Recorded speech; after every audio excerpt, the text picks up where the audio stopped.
Hello and welcome to Critical Idiots. In this episode, we lock Chris in the basement. Did you guys see that? Yeah. Did we come from down there? 부잣집 과예요. 돈도 많이 줘. 이 넥 식구들 참 잘 속아, 그지? 아버지, 저는 이게 위조나 범죄라고 생각하지 않아요. 우리도 뭔가 준비를 해야겠다. Parasite follows the Kim family secretly invading the Park family. The son of the Kim family stumbles onto a opportunity from a friend of his from college to tutor for a rich family, the Park family, and kind of realizes that there is a potential to integrate his family slowly with jobs around the household. And Replacing people. There's already a driver for the father and a housekeeper, but he's the art teacher. Yeah. So a lot of the fun in that early stages of the film is seeing how the family kind of cons and spins their way into the family. Yeah. I know, it's such a lovable film for such like fairly dark subject matter. I don't know, it makes these characters who should be very unlikable, you know. Yeah, but you understand the situation too. You understand the struggle. Yeah, and I think that like at the start it sets them up that they're like sort of like the bad guys or conniving. I disagree. I'd never look at them as villainous or malicious. They were just opportunistic. Yeah, but like they wouldn't be so nice if they weren't rich. Yeah. And it's sort of like giving themselves an excuse to be mean. But you know what happens when she says that? He's like, man, if I had money, I'd be so kind. And she shoves the dog. 그럼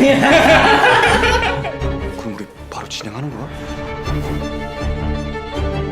나 이제 사람을 못 믿잖아. They're really like charming fast, just generally. Yeah, I mean for the first up to a point. Yeah, up until the spoiler, I guess. Yeah, we'll I'm get there later. I'm just gonna leave that there. Up until that, I thought it was just a really, really funny, zany film. Yeah. Just what's gonna happen next? Well, especially it's a film that probably doesn't get really a lot of trailers. Something probably on TV doesn't get a lot of airtime. Yeah, no. Or like we're not getting a lot of media attention. At least in Australia where we are and where we would have seen it. So it's. You really don't know. I feel like a lot of people would have had no idea what they're walking into seeing this film. It doesn't come off as a comedy in the trailers, which I mean I would have liked because it does. It's very, very funny. Yeah, no, it is. It's a really entertaining film. It's an easy watch. Yeah, absolutely. Forget you're reading subtitles. That's something about Bong Joon Ho. He his movies like even Host. There's like a scene where like.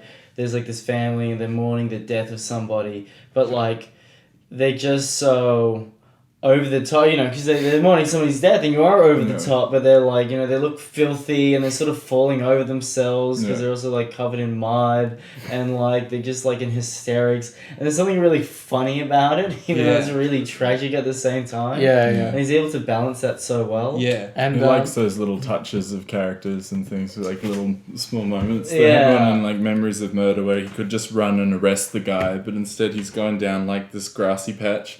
And he does like a high kick off the top of the hill and gets him.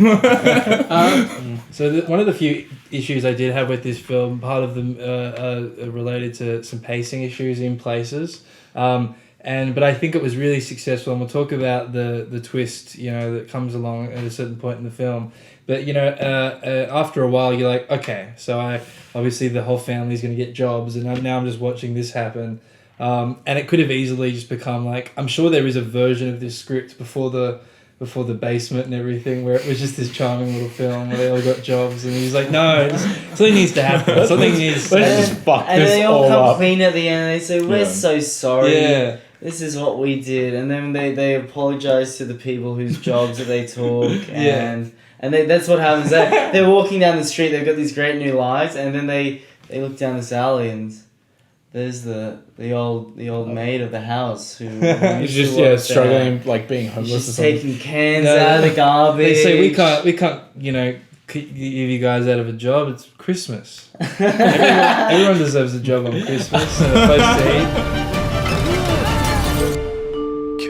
계획이 없던 건데.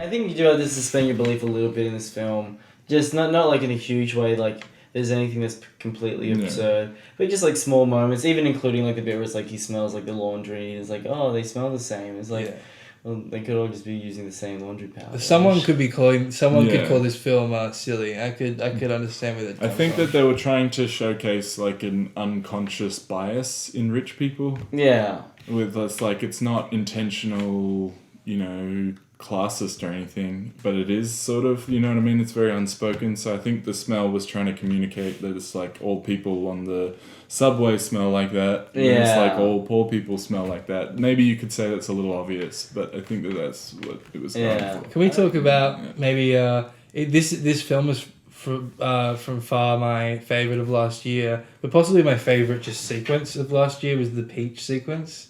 Yeah, that was great. Just that whole, I don't know, maybe just 10-15 minute sequence. You know, they're learning the lines and they're scraping the fuzz off the peach and the flicks. It's just such a great, you know, montage of cinema.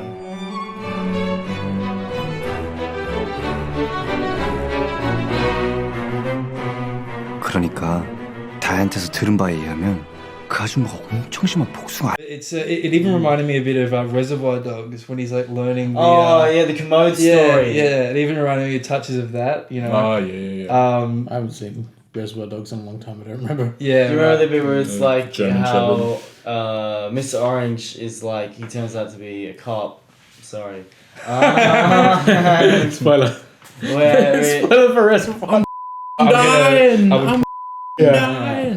But it's going through somebody's story where he's trying to get into the group and he has to tell a fake story and how he memorizes it, and it cuts between like him learning it, him telling it, and like the fantasy of him doing it. Yeah. And it's so great in this, like the son's directing the father. He's like, read it through again. No, it's too. I don't believe it. I don't buy it. You know?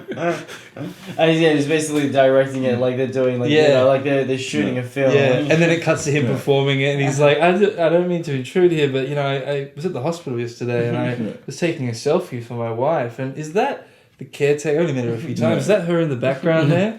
And it's like the montage is also great because it's like all these different locations. You know, you got 8 different characters, 9 different characters it's that so it's well like done. cutting back and forth between, It's and like, you know, that's and then like going up to the peach, it's all sort of like escalating a little bit there. So it's like it does build very well. And also, before we get to the twist, one last spoiler-free thing I'd really like to mention is, and I don't know if it worked to the effect to the I don't know if it benefited the story in any way, but it was interesting from a filmmaking perspective that they intentionally, very clearly broke the 180-degree rule in one scene. I don't know if you noticed. No. It was between the. It was when the daughter's talking to the mother about has your son ever gone through some kind of trauma early in his life? And she goes, how did you know about that? And the camera like spins around almost like some Michael Bay shot to the other side of her. And then when we cut back, they're both facing the same direction. And it's like, you know, just obviously a big no-no with eye lines, you know, in a scene with dialogue. But I don't know if it took away from the scene. I don't know what it added. So, I think it's kind of like a new method of, you know, how they zoom in, but the digital zoom out, kind of like that vertigo the effect. contra zoom. Yeah. Maybe it's like a new sort of that. Bong Joon Ho and his editor, he's like, oh, yeah. 어쩔 수 없이 들었어요. 이걸 좀 함축시켜가지고 탁. 그것도 말씀드리지만 본의 아니게 그 아주머니께서 굉장히 목소리가 크시더라고요. The basement. So yeah, at the well, actually, let's talk about the rainy day. Yeah, so that was another pacing issue I had. I thought that scene went on too long, and I didn't find it that interesting. Yeah, and it was also so obvious they were going to come back home. Like it's down. Like of course, like you know they'd be coming home. It's also dramatically, you know, probably the best thing for them to do. I thought that was a bit obvious. Yeah, but I still kind of enjoyed it. I don't know. It was kind of funny, it like her bad. calling, being like, "I'll be there in 8 effective. minutes. You know, have noodles ready." Yeah, but that's when it picks up. Yeah. I'm talking about the actual scene where they're sitting around. It just went on a bit too long for my liking. Okay. So like, mom and dad's coming home. We got to clean the place. Well, actually, I think it picks up the pace where the former housekeeper calls up and just says like, "Please, I need to get something. Please, I'm begging you." And see, on the second watch, I knew that was coming, so I was like, "Can we just get to the?" Oh, okay, so maybe it's a different feeling then.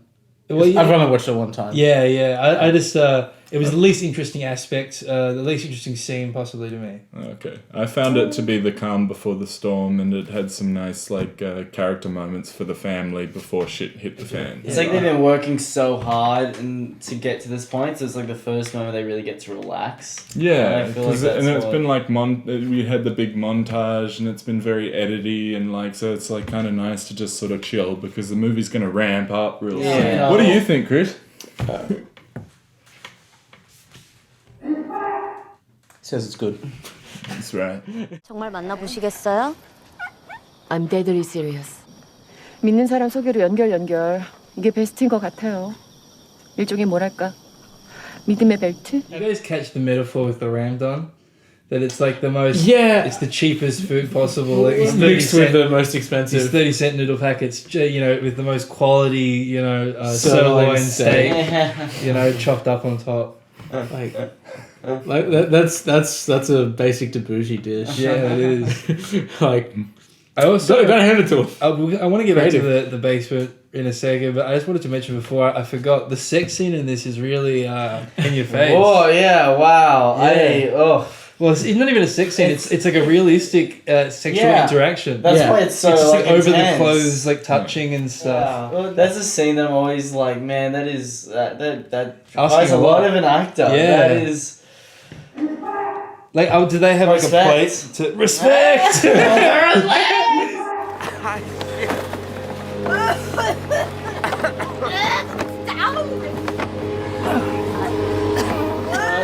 Let's get into spoilers here. Yeah, because I feel let's like go down to the basement. Yeah, let's go down. If you don't want to hear any spoilers, just skip to the time code on the screen. Not to go plot by plot details of the ending because that would take ages. It starts to hit the fan for the Kim family, and with this new revelation, and it sort of spirals into the worst night of all of their lives. Or day as well. and which becomes an even worse day. Yeah. The one thing I was really, really sort of disturbed by in this movie, I mean, obviously coming later on there was a lot, but we actually see him drop the rock on the kid's head. Yeah. And he's just like, don't do it. Usually it's going to be a cutaway or something. It was just... I don't know how they... Obviously, probably a double or a mannequin. No, they killed that actor. Didn't you see how he didn't make it to the Oscars? And how great did that crazy guy look coming out of the basement and his head's bleeding and he just has the knife. And everyone's ignoring him. Yeah, well, not ignoring. They There's didn't a know. children's party going on. They caught in the moment. Juxtaposition. Yeah, and then the red wedding. And then he just runs and just stab him. Just gone. Oh my god. I would say in terms of criticism, some of the cuts there were a bit off for me. In that whole sequence? Yeah, during that whole sequence. Yeah. Like, it'd just be really sudden or, like, quick, and it's like... Well, this is where another criticism for me comes in, is I know they set up the whole, like, the smelling thing, like, smells like a subway, people on a subway or something. Oh, yeah. But I thought that was a motivation for straight up killing him. Just to go and kill him. Yeah, that is... I think it was also because he had that like Mr. awful night where, like, say for Mr. Park, the rainstorm was just like, oh, my son, can't go camping, and so we're gonna set up this whole thing. Don't disturb him while he's sleeping. Yeah. And like during that, like their house got flooded. They've lost everything. Yeah. Like worst night ever. Yeah. And so just sort of. That juxtaposition of their life and the Park's life. And he feels lesser too, because I think that at the end of the day, he actually does want to provide for his family, so he probably feels really... Yeah. He's doing it out of pride. He's doing it as somebody who's never been able to have a lot of pride of his own. And also, his daughter had just been stabbed to death. Yeah. So he's like... I've just lost my daughter and like my house and everything. Yeah, and you're going on about a smell still? Yeah. I like the sequence, but I have a few problems with it. Yeah. but overall, it's really operatic. Yeah. Oh yeah, the blood spraying and stuff. It's almost like a tragedy sort of William Shakespeare sort of thing. Yeah. Everything plays out with such like very perfect... Shakespearean, like Hamlet or something. Yeah. They're all stabbing each other at the end. What did you guys think of the epilogue then? I was very confused by it. I found it a really sad and depressing, and like that was my take on the movie though, with its like class themes. I thought that it really showcased a very disparaging view for Korea's youth. In towards going into the future, and like how heartbreaking is his dream of his future, and then he's writing this letter and there's a basement still. And it's almost like it's kind of it's like almost bittersweet for a second, and then it's just kind of bitter. Straight bitter. Yeah, it's just straight up bitter at the end. 절대 실패하지 않는 계획이 만들어내. 무계획이야, 무계획. A few reservations about the film aside, I think this is a great film. I think it, in certain parts, like the peach scene, and certain parts of the reveal of the basement and the twist, I think it's somewhat of a masterclass, you could even say. I think Bong's a talent, and I think it's done a lot for the future of foreign cinema. I really hope so. Mainstream foreign cinema. And I love this movie, and I'm going to give it an 8. Cool. Yeah. I thought that Parasite was a highly entertaining film. I saw a lot of class themes in there. Other people may see different things. I don't know. That was generally... But I think that's the general consensus of the movie. It was a class. And I found it got quite sad towards the end. But sorry, can I just... You gonna cut me? I know. Do you mind? What? Yes. Yeah. I was just in the middle of this thing. I know. I just want to say, I didn't really... until watching like a sort of summary review about it, I didn't really think it was a class film. Say that for yours. Sorry, continue. It is a class film. Bong's even said himself that for him he wanted it to be his upstairs downstairs movie. So the characters that are kind of better off are up the top of the Downton stairs, Abbey. and a bit of a Downton Abbey thing, and then the bottom of the stairs is the Kim family, and it even literally becomes from the stairhouse of the rich people's house, like this nice staircase, until it's this massive stairway that goes all the way down to the lower depths where the Kim family live. I thought that was stuff great. was really cool. I loved that. So throughout the film, the visual storytelling I thought was amazing. Yeah. I thought that the dad and the sister of the Kim family were the highlights for me in terms of characters. They were great. The dad's especially a very good actor. He's like a star. Yeah, he's a huge star in South Korea. It's great for, as you say, mainstream foreign films. Yeah. That this is like won the Best Picture. It makes you a little sad because of all of the great films that didn't get that accolade, where you could kind of dismiss it before and be like, oh, well, it's never going to win. They're never going to pick a foreign film. Yeah. But now that one has, it's like it's a little sadder in my recollection. I'm just like thinking of all the, Fanny and Alexanders and 400 Blows and shit. Yeah. But alas, better late than never. No, I thought it was a really solid movie. I would give it a 9. So originally going into it, maybe it's because I just really thoroughly was immersed in it. I didn't actually see the whole classism thing. It just seemed like a really, really solid movie to me. After that, I watched a YouTube video that kind of explained it. I was like, oh, okay, now this all makes sense. And it kind of makes the ending a lot more sensical. I did have a few problems with just the ending being so sort of unevenly paced, I think, but in comparison to the rest of the movie. But overall, it's a really, really fantastic film. One I'm dying to see again. Yeah. And I would give it just shy of a perfect score. I'll give it a 9.5. I also want to add one more thing that I think so rarely does such a fun, charming farce of a film offer so much food for thought. And I think it's very, as I said, it wasn't my favourite film of last year. We're going to do the Lighthouse review next time. Oh, yeah. But Spoilers! Stay tuned for that. But I'm very happy that it won. I'm not upset at all. Yeah, actually, I want to check with Chris now. Chris, what do you have to say?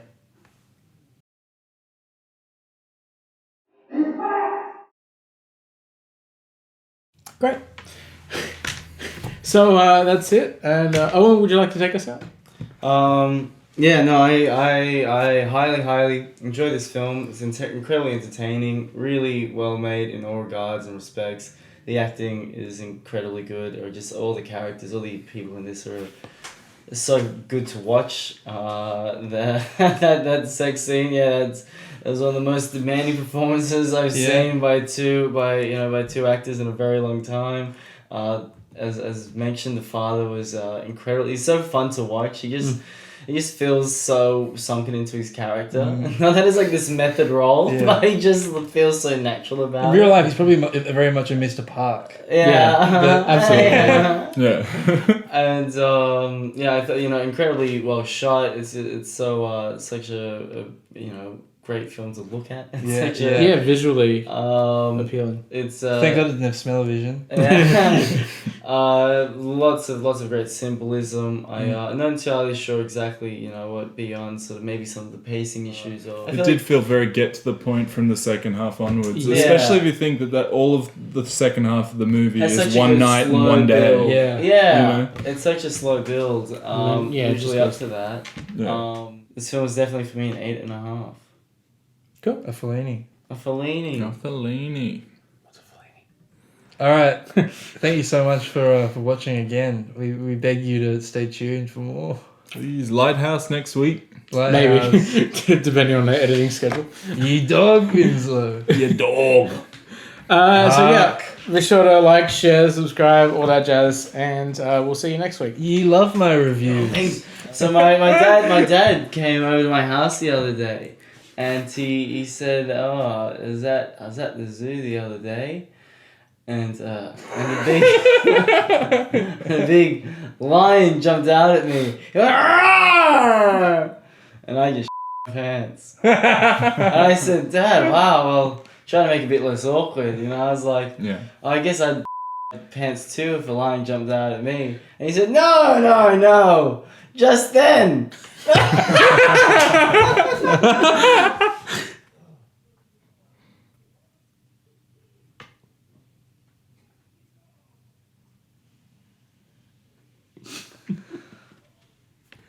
He turned to the camera. I think it's good. You little skink. You little wonder boy, little wonder bread. Alright, kill it. Alright, love me.